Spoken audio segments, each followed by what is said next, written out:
Hello student, hi, this is Pallavi. So today we are going to start a new chapter that is method of measuring a national income. और national income को हम किस form में लिखते हैं? NNP factor cost. और national income क्या होती है? National income is the factor income earned by the normal resident of the country. ठीक है, नो मैटर वेयर जनरेटेड, वो डोमेस्टिकली भी जनरेट कर सकता है और आउटसाइड द कंट्री भी. बस ये क्या होना चाहिए कि वो जो नेशनल इनकम है वो क्या होनी चाहिए? नंबर 1 फैक्टर इनकम होनी चाहिए, दैट इज अर्नड होनी चाहिए, एंड दूसरी earned by the normal resident. So इसको कितने मैथड इसको मेजरिंग करने के? 3. Number 1 is value added method, that is production method, income method and expenditure method. So सबसे पहले हम करेंगे अपना value added method. So value added method में जो भी हम कंपोनेंट ऐड करेंगे उसको ऐड करने पर हमारे पास आएगा जीडीपी मार्केट प्राइस. लेकिन अल्टीमेटली हमने फाइंड आउट क्या करना है? National income. सो पहले हम जीडीपी फाइंड आउट करेंगे और फिर हम रीच करेंगे नेशनल इनकम पे. सो लेट्स स्टार्ट. सो नंबर 1 क्या है हमारा? Value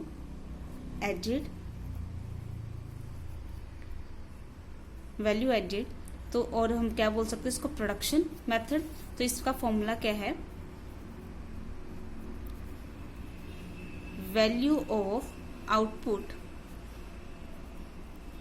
minus intermediate cost. तो आपको क्या फाइंड आउट करना है क्वेश्चन में? आपको क्वेश्चन में फाइंड आउट करना है कि क्या है वैल्यू ऑफ आउटपुट और उसमें से माइनस करना है हमने इंटरमीडिएट कॉस्ट. इंटरमीडिएट कॉस्ट क्या है हमारा? Like raw material. ठीक है.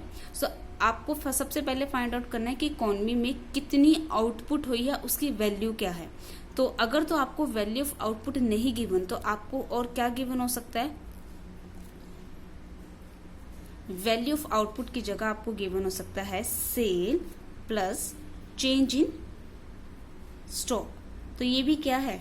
इन दोनों को मिला के क्या बनता है? Value of output. मतलब कि मान लो कि इकोनॉमी में 1000 की आउटपुट हुई है, इसकी वैल्यू है 1000, जिसमें से 800 तो सेल हो चुकी है, दैट मीन्स 200 क्या पड़ी है? अभी भी स्टॉक में पड़ा है. तो अल्टीमेटली क्या हो गया? 800 प्लस 200 कितना हो गया? 1000 हो गया. ठीक है. तो आपका एक प्रॉपर फॉर्मूला क्या बन जाता है? Sale plus change in stock minus intermediate cost. या तो आप ये वाला फॉर्मूला लगाएंगे अगर आपको वैल्यू ऑफ आउटपुट गिवन है. अगर आपको वैल्यू ऑफ आउटपुट नहीं गिवन, किसकी फॉर्म में गिवन है? सेल और चेंज इन स्टॉक, तो आप ये फॉर्मूला लगाएंगे. और अगर आपको as it is change in stock भी नहीं गिवन तो आप क्या फॉर्मूला लगाएंगे? तो आपको sale plus closing stock minus opening stock minus intermediate cost. ठीक है. तो चेंज इन स्टॉक को हम क्या लिखते हैं? Closing minus opening. तो क्लोजिंग स्टॉक में से ओपनिंग स्टॉक माइनस करके आपके पास क्या आता है? Change in stock. तो आपके पास ये है फॉर्मूला वैल्यू एडेड का और प्रोडक्शन मेथड का. तो इससे आपके पास आएगा जीडीपी मार्केट प्राइस. मतलब 1 2 3 4 कंपोनेंट को प्लस माइनस करने पर आपके पास आएगा GDP market price. So let's start with the question. So आपको क्वेश्चन गिवन है from the following data about X calculate the gross value added at factor cost. मतलब ग्रोस वैल्यू एडेड मतलब GDP factor cost निकालना है आपको. तो आपको question में क्या क्या गिवन है? Sale 500, opening stock, closing stock, purchase of intermediate product, purchase of machinery and subsidy. तो सबसे पहले सेल भी आपको पता है ये यूज होगा, ओपनिंग भी, क्लोजिंग भी. तो purchase of intermediate product is a intermediate cost, but purchase of machinery is not intermediate cost. ठीक है, क्योंकि ये प्रोड्यूसर के लिए क्या है? फिक्स्ड एसेट है. सो let's start with the question. So question में क्या है?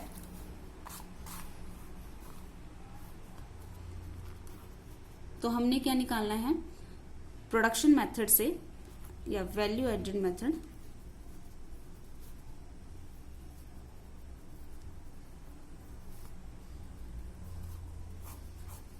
फॉर्मूला है sale plus closing stock minus opening stock minus intermediate cost. अब देखिए हमारे पास ये वाला फॉर्मूला तो नहीं गिवन, ठीक है ना, एग्जैक्ट हमारे पास वैल्यू ऑफ आउटपुट नहीं गिवन, तो हम कौन सा लगा रहे हैं, ये वाला। वैल्यू ऑफ आउटपुट की फर्दर इलेबोरेशन यही है, sale plus change in stock, sorry sale plus closing minus opening. तो आपके पास सेल गिवन है 500, ठीक है, क्लोजिंग स्टॉक आपके पास गिवन है 20 और ओपनिंग स्टॉक आपके पास गिवन है 30 और परचेज ऑफ इंटरमीडिएट प्रोडक्ट जो हमने देखा था वो है आपके पास 300। तो सबसे पहले हम ये करेंगे, तो और इसको प्लस माइनस करने पर आपके पास आएगा जीडीपी मार्केट प्राइस। सो आपके पास देखते हैं जीडीपी मार्केट प्राइस कितना आता है, 500 प्लस 20 कितना हो गया 520, 520 में से 30 गया तो कितना आ गया 490 और माइनस 300 कितना है आपके पास, यहाँ पर करके देख लेते हैं, 520 माइनस 30 माइनस 300 तो आपके पास आएगा 190। तो आपके पास जीडीपी मार्केट प्राइस आया 190। बट आपको क्या कैलकुलेट करना है, आपको कैलकुलेट करना है gross value added at factor cost, that is GDP at factor cost calculate करना। लेकिन आपके पास गिवन क्या है, gross value added at market price. तो जी से जी है, नो चेंज, डोमेस्टिक से डोमेस्टिक है, here is no change, P से पी है, नो चेंज। आपने मार्केट प्राइस से कहाँ जाना है, फैक्टर कॉस्ट। तो मार्केट प्राइस से फैक्टर कॉस्ट जाने में माइनस करते हैं इनडायरेक्ट टैक्सेस और प्लस करते हैं सब्सिडी। सो आपके पास ये गिवन है 190। अब हम ढूंढते हैं कि हमारे पास इनडायरेक्ट टैक्सेस कितने और सब्सिडी कितनी है। सो हमारे पास इनडायरेक्ट टैक्सेस नहीं है, सिर्फ क्या है, सब्सिडी है। सब्सिडी कितनी है हमारे पास, दैट इज 40। तो हम इनडायरेक्ट टैक्सेस 0 ऐड माइनस करेंगे और प्लस करेंगे 40। तो आपके पास आंसर आया कितना, 230। तो आपके पास जीडीपी फैक्टर कॉस्ट का जो आंसर आया वो है 230। तो ये है आपका question. So let's start with another question. तो इस क्वेश्चन में क्या है, calculate the value of output from the following data. अब यहाँ पर हमने क्या कैलकुलेट करना है, वैल्यू ऑफ आउटपुट कैलकुलेट करनी है। आपको क्या क्या गिवन है, net value added at factor cost 100, intermediate consumption, excise duty. Excise duty क्या है, it's a type of indirect taxes जो कि प्रोडक्शन यूनिट गवर्नमेंट को पे करती है जब उसकी जो गुड्स है वो फैक्ट्री गेट से बाहर जाती है। तो ये क्या है, इनडायरेक्ट टैक्सेस है। Subsidy and depreciation. तो पहले तो हम अपना एक फॉर्मूला लिखते हैं जिसमें हमें पता चलेगा कि हमें क्या फाइंड आउट करना और क्या निकालना है, ठीक है। तो सबसे पहले क्या है, अगेन नेक्स्ट क्वेश्चन इज, तो फॉर्मूला लिख देते हैं, वैल्यू एडेड मेथड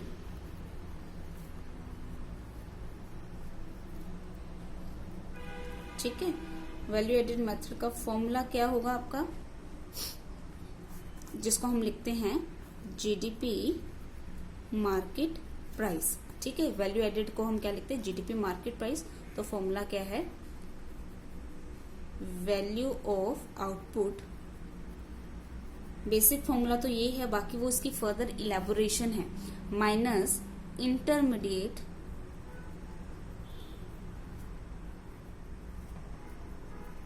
कॉस्ट। अब हमें निकालना क्या है, क्वेश्चन में हमें क्या बोला है, हमें क्वेश्चन में value of output find out करने को बोला। तो दैट मीन्स हमारे पास क्या होना चाहिए, इंटरमीडिएट भी कॉस्ट होना चाहिए और जीडीपी मार्केट प्राइस भी होना चाहिए ताकि हम ये फाइंड आउट कर सकें। सो लेट्स स्टार्ट, देखते हैं। सो हमारे पास इंटरमीडिएट कंजम्पशन कितनी गिवन है, 75। तो हम ये 75 लिख लेते हैं यहाँ पे। तो ये हमारे पास गिवन है -75। लेकिन अब हमारे पास क्या होना चाहिए, जीडीपी मार्केट प्राइस, ताकि हमारी क्या निकल जाए, वैल्यू ऑफ आउटपुट। लेकिन हमें GDP market price as it is नहीं गिवन, हमें क्या गिवन है, net value added factor cost, that means NDP factor cost कितनी गिवन है हमारे पास, 100।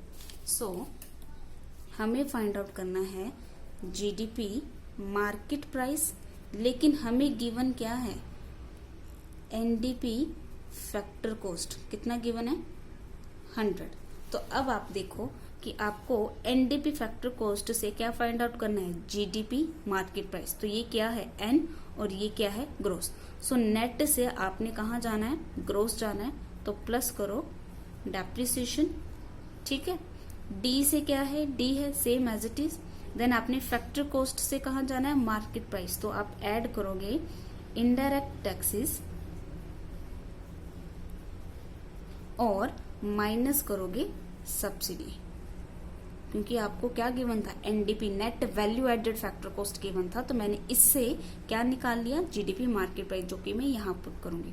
तो प्लस करूंगी डेप्रिसिएशन। तो मेरे पास देखो डेप्रिसिएशन कितनी है, 10 है डेप्रिसिएशन, इनडायरेक्ट टैक्सेस है 20 और माइनस सब्सिडी कितना है, 5। तो ऐड करूंगी मैं 10, प्लस करूंगी मैं 20 और माइनस करूंगी सब्सिडी 5। तो कितना हो गया, 130 माइनस 5, 125 मेरे पास क्या आ गया, GDP market price. This is equation 1, ठीक है, पुट इन हियर। सो यहाँ पर मैंने क्या पुट किया, 125 कहाँ से, इक्वेशन 1 से, और मुझे निकालना क्या है, वैल्यू ऑफ आउटपुट, ठीक है। सो मैं वैल्यू ऑफ आउटपुट को यही रहने देती हूँ, वैल्यू ऑफ आउटपुट, और 125 को भी यही रहने देती हूँ। ये माइनस का 75 में आ जाता है, यहाँ पर प्लस का 75। तो मेरे पास वैल्यू ऑफ आउटपुट जो है वो है 125 प्लस 75 इज 200। तो मुझे सिर्फ यही चाहिए था, तो मैं इसको ही सिर्फ बॉक्स में लेके आती हूँ। तो ये है मेरा answer. So let's start with one another question, calculate the sale from the following data. अब यहाँ पर हमने क्या कैलकुलेट करनी है, सेल।